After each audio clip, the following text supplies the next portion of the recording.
آقا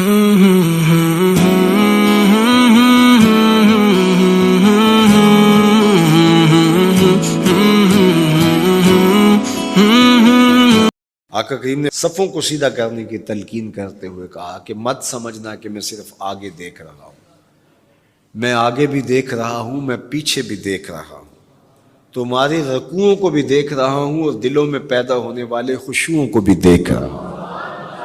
یہ حضور کی نظر کا کمال ہے۔ اور حضرت عبداللہ ابن عباس رضی اللہ تعالیٰ عنہ فرماتے ہیں کان رسول اللہ صلی اللہ علیہ وآلہ وسلم یرا فی اللیل فی الظلمہ کما یرا فی النہار فی الضوء، حضور رات کی تاریکی میں یوں دیکھتے تھے جس طرح دن کے اجالے میں دیکھتے تھے۔ میں نہیں دیکھ سکتا، یہ دیکھو یہ روشنیاں ہیں، یہ لائٹیں لگی ہوئی ہیں اور میں یہاں سے دیکھ رہا ہوں، اگر یہ چراغاں ختم ہو جائے، یہ روشنیاں بجھ جائیں تو وہ دور چیزیں لکھی ہوئی ہیں وہ تو دکھائی نہیں دے گی، یہ کتاب میری جھولی میں بھی ہوگی میں پھر بھی نہیں دیکھ سکوں گا، اس لیے کہ میری آنکھیں نور ہیں، لیکن یہ اتنی دیر تک نہیں دیکھ سکتی جب تک یہ خارج کی روشنی بھی موجود نہ ہو۔ لیکن حضور سراپا نور ہیں، حضور ظلمت میں بھی دیکھتے تھے، روشنی میں بھی دیکھتے تھے۔ چونکہ میری آنکھیں ان روشنیوں کی محتاج ہیں، کائنات کی ساری روشنیاں شمس و قمر بھی میرے حضور کے محتاج ہیں، اس لیے حضور علیہ الصلوۃ والسلام شمس و قمر کی روشنی کے محتاج نہیں تھے۔ حضور کی مبارک آنکھیں جو ہیں وہ اندھیرے میں بھی دیکھتی تھیں اور حضور کی آنکھیں روشنی میں بھی دیکھتی تھیں۔ آقا کریم علیہ السلام نے ایک موقع پہ ارشاد فرمایا وَإِنَّ مَوْعَدَكُمُ الْحَوْضُ وَإِنِّي لَأَنظُرُ إِلَيْهِ مِن مَقَامِي هَٰذَا، بخاری مسلم باقی کتب حدیث میں موجود ہے۔ فرمایا کہ تمہارا جو حوض کوثر پر وعدہ ہے جہاں میں تمہیں جام بھر بھر کے دوں گا، فرمایا میں یہاں کھڑا ہوں اور یہاں کھڑے ہو کے اس کو دیکھ رہا ہوں۔ حضور یہاں کھڑے ہیں اور وہاں دیکھ رہے ہیں۔ ایک دن حضور صلاۃ الاستسقاء پڑھا رہے تھے، جب بارش نہ ہو رہی ہو تو اس کی جو نماز پڑھائی جاتی ہے اللہ کے حضور دعا کرنے کے لیے تو اس کو صلاۃ الاستسقاء کہا جاتا ہے۔ ام المومنین سیدہ عائشہ رضی اللہ تعالیٰ عنہ سے مروی ہے۔ تو نماز پڑھاتے پڑھاتے حضور نے ہاتھ آگے کیا پھر پیچھے کھینچ لیا، تو عمومی طور پہ ایسا نہیں ہوتا، تو صحابہ نے جب دیکھا تو بعد میں کسی نے پوچھا حضور آج نماز میں آپ نے ہاتھ آگے بڑھایا اور پیچھے کھینچ لیا، مجھے بتائیے کہ حالت نماز میں نظر کہاں ہونی چاہیے؟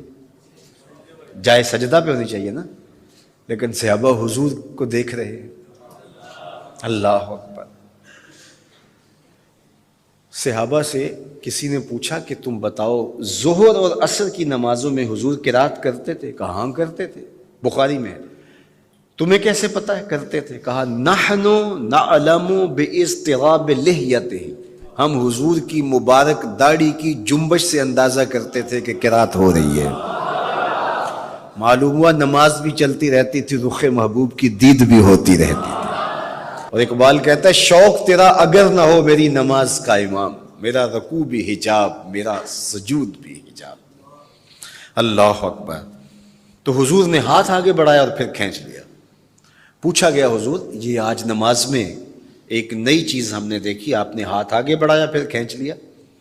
فرمایا ہاں، جنت میں کھجوروں کا ایک خوشہ لٹک رہا تھا، میں اس کو توڑنے کے لیے ہاتھ ڈالا تھا پھر میں نے چھوڑ دیا، اور اگر میں توڑ لیتا تم قیامت تک کھاتے رہتے ختم نہ ہوتا، لیکن میں نے کہا نہیں چلو پھر قیامت کو ہی صحیح۔ اب حضور کھڑے کہاں ہیں؟ مدینۃ المنورہ میں، اور جنت کہاں ہے؟ سدرۃ المنتہا سے اوپر۔ سر پٹ گھوڑا دوڑے اور تیز رفتار گھوڑا، تازی گھوڑا، 500 سال دوڑنے کے بعد پہلے آسمان تک پہنچے، پھر اتنی موٹائی آسمان میں، پھر دوسرا آسمان، پھر تیسرا آسمان، درمیان میں پھر خلائیں بھی، پھر وہاں سے 7 آسمانوں کے بعد کہیں سدرۃ المنتہا، اور قرآن بتاتا ہے کہ جنت بھی سدرۃ المنتہا کے پاس ہے، پھر آگے جنت، اور جنت کے جو درخت ہیں وہ 70,000 سال کی اونچائی پر ہیں، وہاں لٹکتی ہوئی کھجوروں کے خوشے، اور حضور علیہ السلام نے یہاں کھڑے ہو کے ہاتھ بڑھایا اور وہاں حضور کا ہاتھ پہنچ گیا. یہ ہاتھ کے پہنچنے کی منتہا نہیں ہے، ضرورت یہاں تک کی تھی لہٰذا یہاں تک پہنچا. اگر ضرورت اس سے آگے کی ہوتی تو آگے بھی پہنچ جاتا. تو حضور کا ہاتھ یہاں سے یہاں تک پہنچا. یہ حدیث پاک میں نا، میں اور آپ ہاتھ اٹھائیں تو ہمارا ہاتھ کہاں تک پہنچتا ہے؟ 5 فٹ قد ہے تو 3 فٹ اوپر ہاتھ پہنچ جائے گا، تو ہمارا ہاتھ 8 فٹ تک پہنچے گا، زمین سے 8 فٹ تک. چلو کسی کا 9 فٹ تک پہنچے گا، کوئی چھلانگ لگا کے اچھل کے اوپر لے جائے گا تو 10 فٹ تک پہنچ جائے گا. البتہ ہماری نظر بہت تیز ہے. ہماری نظر پہلے آسمان کے ٹمٹماتے ہوئے ستارے دیکھتی، دوسرے آسمان کے ستارے بھی دکھائی دیتی، تیسرے آسمان کے ستارے، چاند سورج ہمیں دکھائی دیتا ہے. ہمارا ہاتھ 3 فٹ تک یا 10 فٹ تک پہنچتا ہے، نظر تیسرے آسمان تک پہنچتی ہے. اور جس کا ہاتھ جنت تک پہنچتا ہے اس کی نگاہ کہاں تک پہنچتی ہوگی، اس کی نظر کا کمال کیا ہوگا. اس لیے فرمایا انی ارا ما لا ترون واسمع ما لا تسمعون. جو میں دیکھتا ہوں وہ تم نہیں دیکھتے، جو میں سنتا ہوں وہ تم نہیں سنتے. اپنے حواس کو نبی کے حواس پر قیاس کرنا یا نبی کے حواس کو اپنے حواس پہ قیاس کرنا سوائے جہالت کے اور کچھ نہیں ہے. چے نسبت خاک را بعالم پاک، کہاں ہم کہاں ان کی ذاتیں بابرکات. اس لیے فرمایا انی ارا ما لا ترون واسمع ما لا، جو میں دیکھتا ہوں وہ تم نہیں دیکھتے اور جو میں سنتا ہوں وہ تم نہیں سنتے. اللہ اکبر. ہماری آنکھیں تو چمکتے ہوئے سورج کو دوپہر کے وقت نہ دیکھ پائیں، چندھیا جائیں، آنکھوں میں پانی اترنے لگے، اور محبوب کی آنکھیں بے حجاب دیدار رب کریں.